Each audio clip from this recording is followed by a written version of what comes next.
Assalamu alaikum wa rahmatullahi wa barakatuh. All praise belongs to Allah, and may His peace and blessings be upon His Prophet Muhammad sallallahu alaihi wasallam. I welcome you, dear viewers, to this episode where we are discussing funerals and death. Joining us discussing this topic, we have our dear shuyukh. First of all, Sheikh Assim Al Hakeem from Saudi Arabia, Sheikh Muhammad Al-Sharif from Canada, and Sheikh Saleem Al Aamry from the UAE. May Allah reward you all for joining us. Now, we've began discussing death, the inevitability of it, the reality that it's something none of us can hide from, and also that we have responsibilities before death. We have the responsibility of being upon Iman, dying as Muslims. We also have paying off debts. We have many things that we have to do to be prepared for this death. Now, before we jump in a lot to the topic, one of the things which unfortunately a lot of Muslims might tend to forget a little bit about is a will. Sometimes we might want to avoid a will because it's related to death. We think, I've still got time. You know, I'm young. I don't need to prepare a will. But we have sudden death. Sudden death is something that can strike at any moment, which means really any person who is of age, you know, they're past puberty, they're going to be held into account. They have some wealth, you know, that they will be able to distribute after they die. Does a will become compulsory for them in this case? And I'll ask you, Sheikh Asim, about the will. Bismillah, alhamdulillah, wa salatu wasalam ala rasulillah. A will is something that is highly recommended in Islam. Ibn Umar, may Allah be pleased with him, said that the Prophet ﷺ said, it is not lawful for a man to spend 3 days without having his will next to him. But what is meant by the will? The will is something that you may want to give away that does not exceed 1/3 of what you leave. Because in Islam, it's unlike any other religion. The distribution of the inheritance was done by Allah Azza wa Jal, not by any scholar or by me or you. As a person, I have no right in saying, my son, I'd like to deprive him from my will. I'm going to give everything to the cat, as they do, or to the dog. This is not a part of Islam. Islam tells you this goes to the wife, this goes to the son, this goes to the father, this goes to the mother, this goes to the daughter. And a will is something that usually declares the finances of an individual. So if I gave Sheikh Salim an amount of money as a loan and no one knows about it, if I die, this money would go. So I have to say, listen, I gave Sheikh Salim so-and-so. Brother Musa gave me so-and-so, and nobody knows about it, because Musa would come and say, I gave him 100,000, but I don't have any proof. People who are inheriting, they will say, well, sorry, if you don't have any proof, anyone could claim likewise. So it is recommended that you have this to free yourself from accountability and to give all those who have rights their own rights, whether it is a sudden death or a death that was prepared for. And by the way, with the issue of sudden death, it is a sign of bad ending. It is a sign of bad ending only to those who are sinners. The Prophet says, alayhi salatu wasalam, sudden death is the taking of someone who's angry, and that is Allah Azza wa Jal. So if a person is sinful and he dies while surfing the pornography websites or watching a movie or putting the headsets and listening to music, and it comes, he's deprived from saying La ilaha illallah, which if he did would entitle him to go to Jannah. He's deprived from returning rights to their lawful owners, while the person on his dying bed who's been sick for a couple of weeks or a couple of months or a couple of years, he has all the time to say, give the money back to this person. Forgive me, my brother, I said something bad about you. So when death comes to him, alhamdulillah, he's clear. I wanted to add something about the sudden death. There was a brother, he had cancer, he had a big operation that he needed to do, and some people gathered together to do like a mini fundraiser for this brother. And they asked me to speak. And then I said, and I thought about the situation, I said, there's no doubt this brother's being tested, right? I said, but we're all being tested. And it's not him that's going to die only, we're all going to die. However, we've all gathered to focus on his death, yet some of us may die even before he dies. SubhanAllah. right? So this thing about sudden death, what's scary about it is the person is not prepared for it. When somebody, and this is a blessing, subhanAllah, when somebody is diagnosed with cancer and everybody feels sad, if you step back and you look at the big picture, it's almost like they've been given the chance to repent to Allah subhanahu wa ta'ala before they die. They've been given some time, and no doubt it's a very painful situation to go through, but there's a blessing in it as well, that the person is given that chance to repent to Allah subhanahu wa ta'ala and slow. And you know, Sheikh Salim said that their deeds are increased and Allah forgives their sins before they die. SubhanAllah, now that you mention this, there's a very, very good friend of mine, and he actually went through cancer twice. The first time he went through cancer, he was very young. He wasn't so practicing, but this was a wake-up call to him. He became practicing, alhamdulillah, one of the best people you could ever meet, subhanAllah. May Allah bless him and protect him. Amen. And then again, a second time, he was afflicted with cancer. And it got to the point where doctors were telling him to come in every day, test after test. Everything's going downhill. And naturally, people are going to visit him. And it almost got to the point where we were going as if to give him the farewell, because this is what the tests seemed to be saying.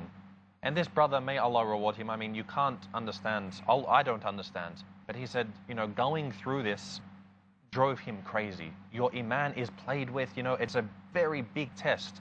But even then, people would go to visit him as if to farewell him, and he would say to them, do not think for a moment you're going to pray my janazah.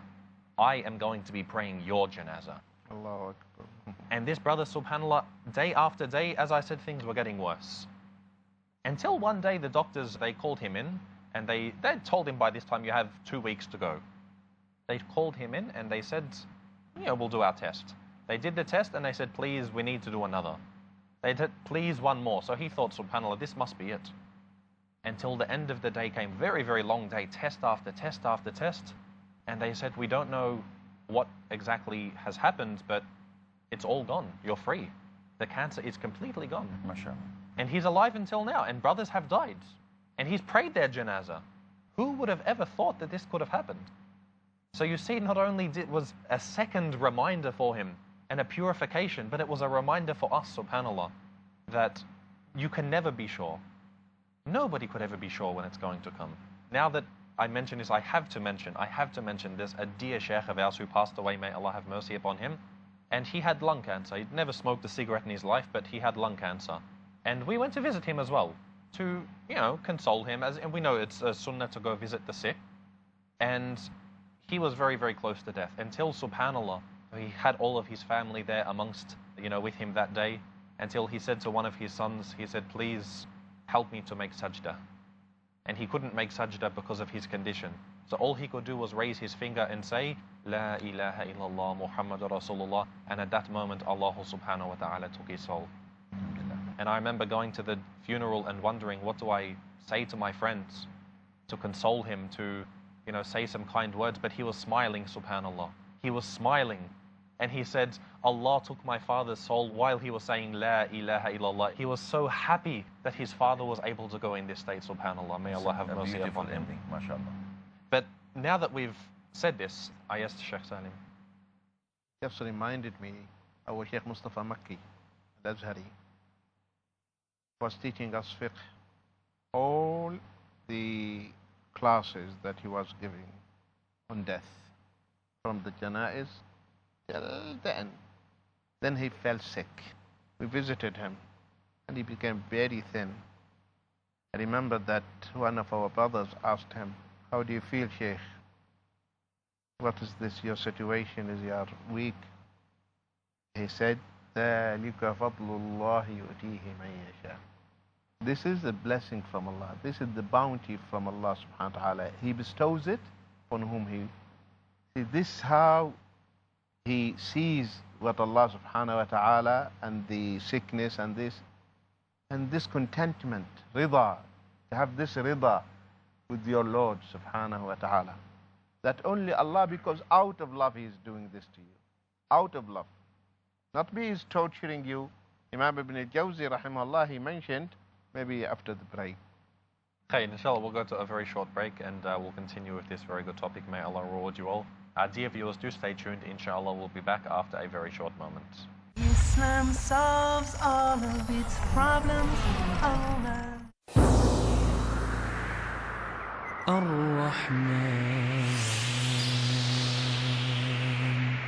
A servant is not afflicted with any punishment greater than having a stiff heart and being away from the Almighty, the Compassionate. علم القرآن. Hearts are God's vessels on the earth.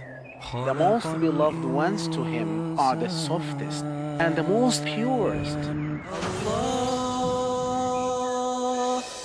If hearts are nourished with God's remembrance and quenched with His meditation, it will witness great wonders and deep wisdom. Since our hearts are enlaced with layers of oblivion, we need to cleanse them to stand sound and pure before Allah. To know more, join us on Peace TV's new series on healing hearts, where we can join together the caravan of the sincere servants of Allah. Let's try and purify our hearts from all destructive sins to taste true success in Healing Hearts. Today at 6 p.m. and repeat telecast at 5:30 a.m. Saudi Arabia on Peace TV. Most countries of the world ban bullying. They fight it in their schools and universities. A lot of us are being bullied differently every single day. Some come up to us and say, do this, while others say, don't you dare. Some say this is halal, while others say, nope, this is haram. Are you confused? Do you feel lost?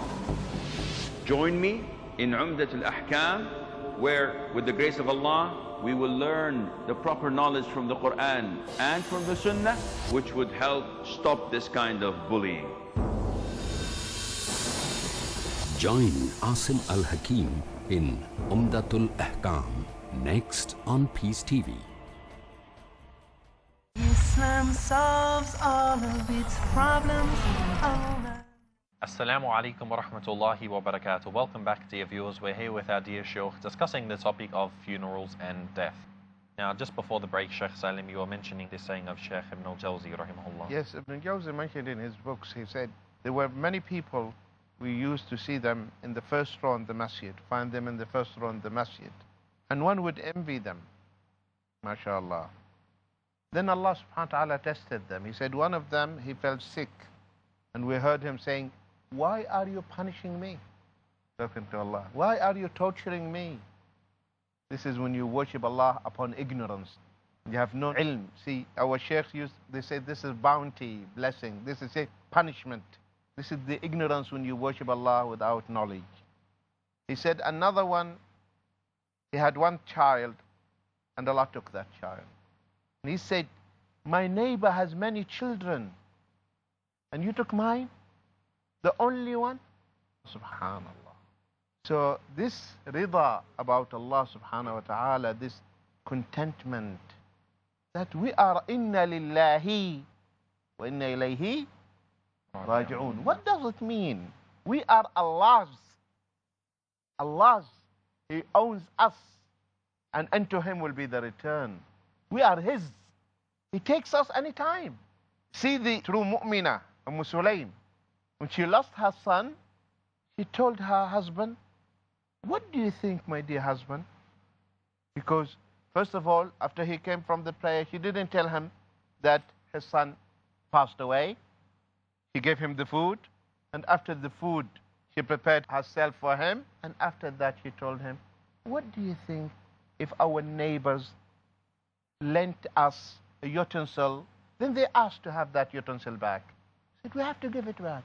He said, the one who gave us our child took it.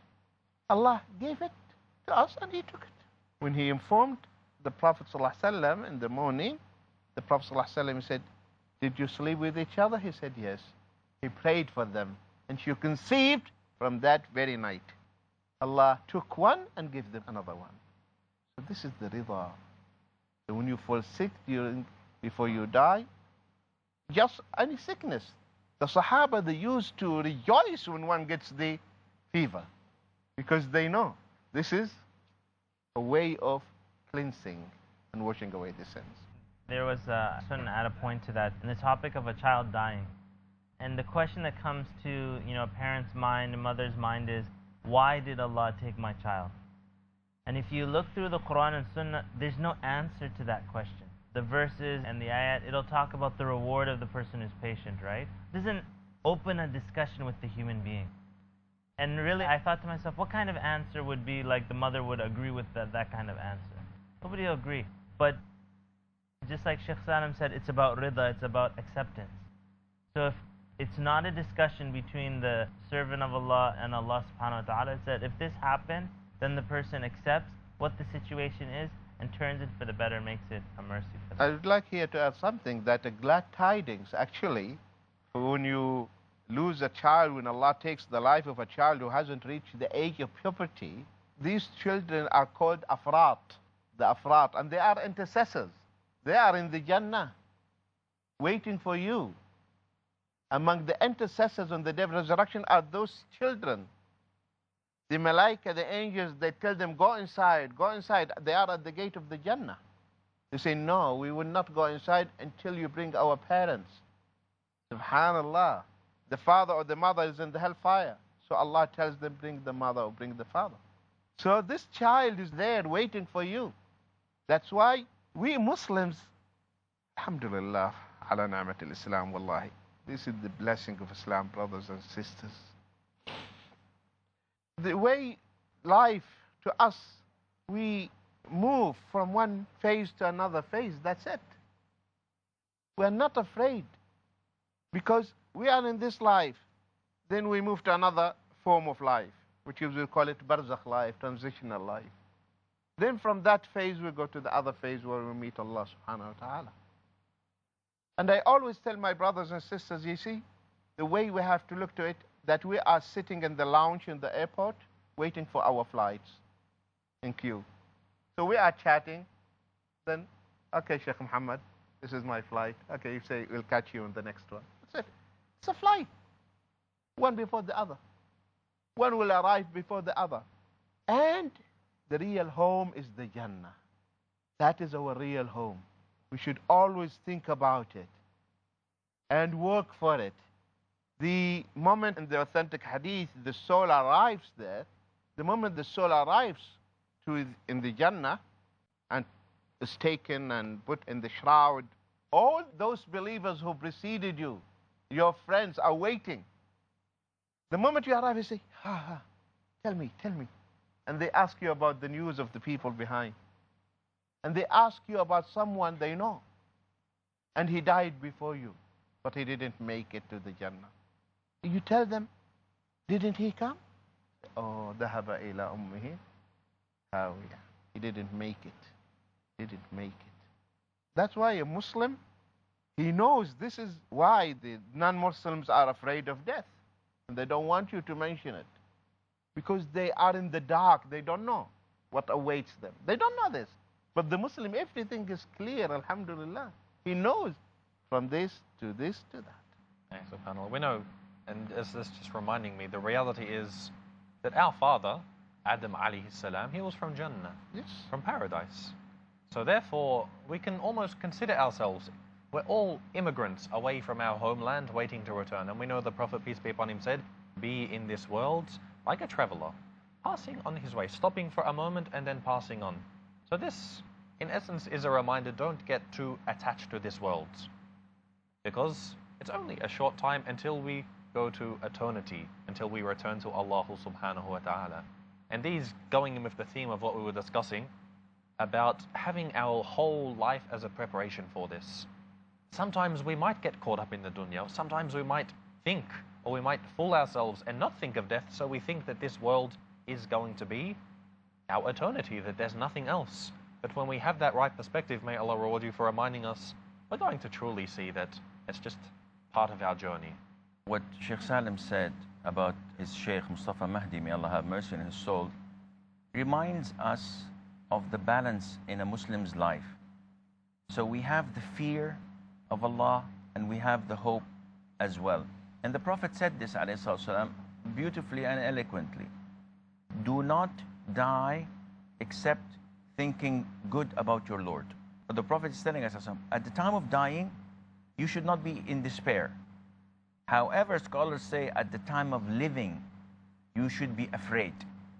Because if I am wishful and hopeful on the negative part, rather than being fearful of Allah Azza wa Jal, I'd be encouraged to do sin. I have the money, I have the health and wealth, I have everything that facilitates this for me. If I don't have the fear at the back of my mind, I would find it difficult to resist the temptation while I'm alive. When I'm dying, while I'm in my dying bed, it should be the opposite. I should not be fearful that Allah give me a bad ending. On the contrary, I should think positive of Allah Azza wa Jal, because this is the time where I'm hopeful and wishful for Allah's mercy. The Prophet ﷺ visited one of those Ansar who was on his dying bed. And he asked him, how do you feel? The man is dying. So the young man said, "O Prophet of Allah, I am afraid of my sins, but I'm wishful in Allah's mercy." Look at the balance, which a lot of the Muslims don't have when they're alive or when they're on dying bed. The Prophet gave him the glad tidings, alayhi salatu wasalam, by saying, by Allah, these two, fearing your sins and wishing for Allah's mercy, do not come or join at this station or this position you're in, except Allah Azza wa Jal would give you what you wish and will protect you from what you fear. In Medina, I was once praying, it was in the last days of Ramadan, and Shaykh Hudayfi, Hafidhullah, he was making dua to Allah subhanahu wa ta'ala, and he said this dua, and even in salah I was thinking, what an amazing dua. And the dua is saying, what it means is that, oh Allah, if our good deeds are not good enough to reach you, then your mercy is good enough to reach us. Because it's a two-way direction. So the person has their sins, but they know Allah subhanahu wa ta'ala's mercy can reach them. Now, when we're looking at death, as we mentioned, some of us might be that we have time to repent, we have time to prepare. I'd like to take a look just a little bit at the best of examples about our Prophet, may Allah's peace and blessings be upon him. He fell into a sickness and he did have some time. What are some of the, the tips? Because we all want a good end. We want to be prepared as best as we can. From the death of our beloved Prophet, peace be upon him, what are some of the lessons that we take? Because we know his death, went through stages until it got worse. And each time he reacted in certain ways. So I might go to you, Shaykh Asim, because I love to hear from you. Some lessons from how the Prophet, peace be upon him, faced this trial of death. The Prophet ﷺ fell sick for about 2 weeks. And some scholars say that the Prophet himself said that I'm finding the pains coming back to me from the poisoned sheep I took a bite of. So it used to come back to the Prophet ﷺ. He used to fall sick for a number of days each year. At the time of his death, ﷺ, he fell sick for about a couple of weeks. And it was difficult for him. And while he was on his dying bed, he had a pot with water, and he used to dip his hand into it and wash his face, and says, "Inna lil mawti sakarat," that verily death has its, not intoxications, but it has the drowsiness of death, the feeling of death coming, associating with it. Aisha, may Allah be pleased with her, visioned and viewed, that is, the pain that the Prophet ﷺ was going through. And she said, after seeing this happening to the Prophet of Allah Azza wa Jal, by Allah, this is a good sign. Therefore, I would not wish that any of my loved ones would not go through this. See, we have an issue, is that when we think that a sudden death is a good death, it's painless. And such illness and sickness and pains is a bad sign. It's the opposite. As Sheikh Salim said, this erases and eradicates all remaining sin. So when you actually die, you have no sins to be held accountable for. It's all gone, it's all forgiven. So this is one of the things that... SubhanAllah. We have come to the end of the episode. Inshallah, we can continue on this point in our coming episode. May Allah reward you all for joining us and contributing. Inshallah, we hope to see you in our future episodes. And also to our dear viewers, may Allah reward you for joining us. Inshallah, we hope to see you in our coming episodes. Until then, I greet you all. Assalamu alaikum wa rahmatullahi wa barakatuh.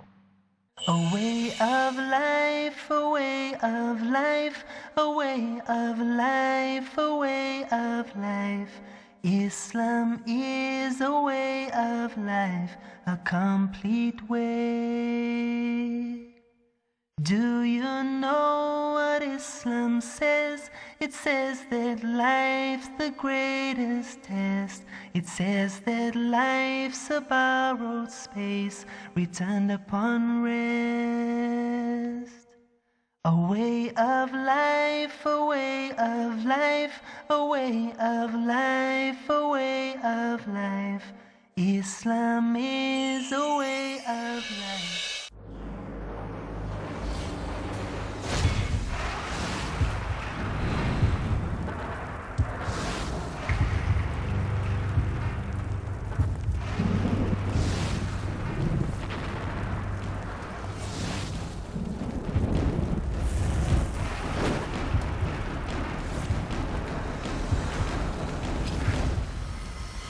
Every human being can agree to disagree or disagree to agree.